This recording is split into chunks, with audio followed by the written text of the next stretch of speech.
Assalamualaikum warahmatullahi wabarakatuh. Alhamdulillahirabbil alamin wa bihi nasta'inu ala umurid dunya waddin. Wassalatu wassalamu ala asyrafil anbiya'i wal mursalin wa ala alihi wa sahbihi ajma'in, amma ba'd.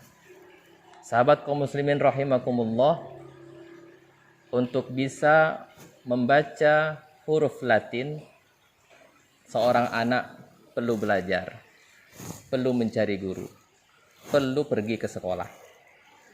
Bahkan tidak cukup hanya itu, di saat dia sudah mampu membaca, untuk menambah wawasannya lagi dengan bahasa-bahasa yang lainnya, dia perlu untuk kursus kepada seorang guru. Maka ada orang yang kursus bahasa Inggris, ada orang yang kursus bahkan bahasa Mandarin, demi untuk bisa belajar bahasa asing. Sahabat kaum muslimin rahimakumullah, Al-Quran turun dalam bahasa Arab. Al-Quran memang dijadikan Allah turun dengan bahasa kaumnya, yang di saat itu Al-Quran turun di bangsa Arab. Maka dari itu, bahasa Al-Quran yang berbahasa Arab ini menjadi bahasa kitab suci kita. Maka tentulah, kalaulah tadi kita untuk bisa membaca huruf Latin, untuk bisa berbahasa asing, berbahasa Inggris, bahasa Mandarin saja kita perlu guru, apakah lagi kita sebagai seorang muslim yang mana kita wajib membaca Al-Quran? Tentulah berguru agar bisa membaca Al-Quran tentu lebih diharuskan. Maka dari itu ulama mengatakan secara mutlak, orang sebagai orang Islam, dia wajib berguru ketika dia ingin bisa membaca Al-Quran. Kenapa? Karena membaca Al-Quran itu tidak bisa belajar secara otodidak. Kita tidak bisa belajar hanya lewat media sosial. Walaupun bisa, tapi tidak sebagus mereka yang langsung berguru kepada guru-guru Al-Quran. Maka dari itu, hukum dari membaca Al-Quran ini adalah keharusan.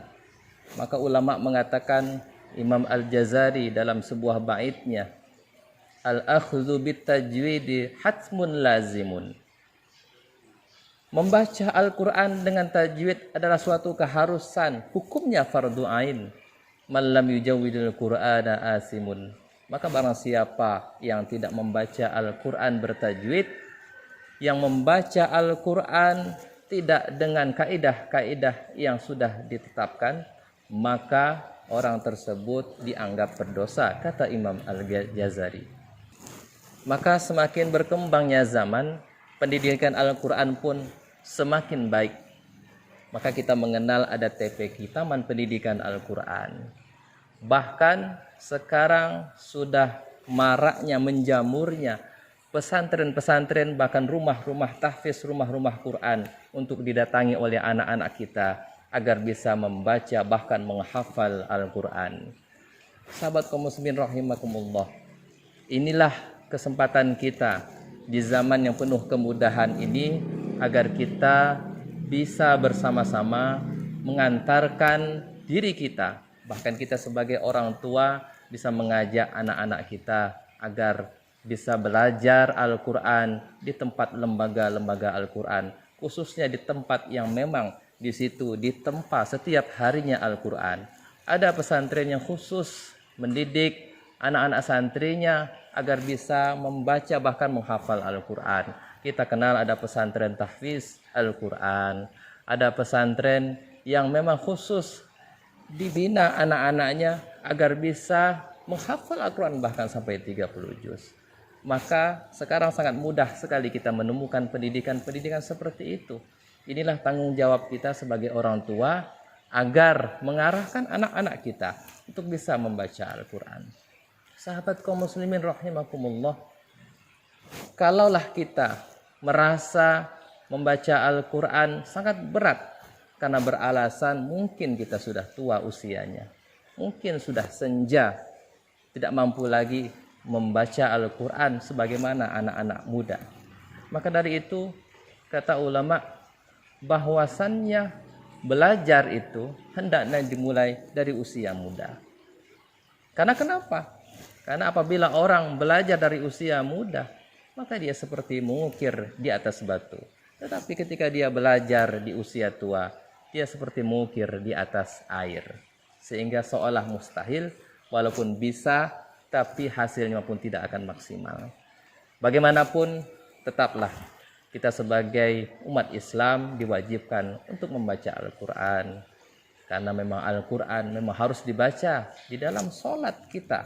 Di dalam setiap rakaat kita wajib membaca Al-Fatihah. Bagaimana kalau kita tidak bisa membaca Al-Quran? Tentulah kita tidak bisa membaca surat Al-Fatihah. Dan tentunya akan berakibat hukum bahwa orang yang tidak membaca Al-Fatihah di dalam sholatnya, maka sholatnya pun tidak sah. Maka seminimal mungkin kita belajar agar bisa membaca Al-Quran. Dan jangan pernah putus asa, jangan pernah berhenti untuk terus membaca Al-Quran. Karena Al-Quran memang diturunkan oleh Allah Subhanahu wa Ta'ala kepada kita sebagai umatnya Nabi Muhammad agar dibaca dan dibaca setiap hari. Karena Al-Quran berlimpah rahmat, berlimpah barokah. Semoga dengan kita terus belajar dan belajar Al-Quran, Allah akan semakin memudahkan kita untuk membacanya dengan fasih dan dengan bagus, dengan lancar dan bahkan dengan suara yang merdu, insya Allah. Demikian, semoga kajian sore ini bermanfaat buat kita semua. Selamat menjalankan ibadah puasa, selamat berbuka puasa. Semoga Allah menerima amal ibadah kita. Amin ya rabbal alamin. Wal 'afwa minkum. Wassalamualaikum warahmatullahi wabarakatuh.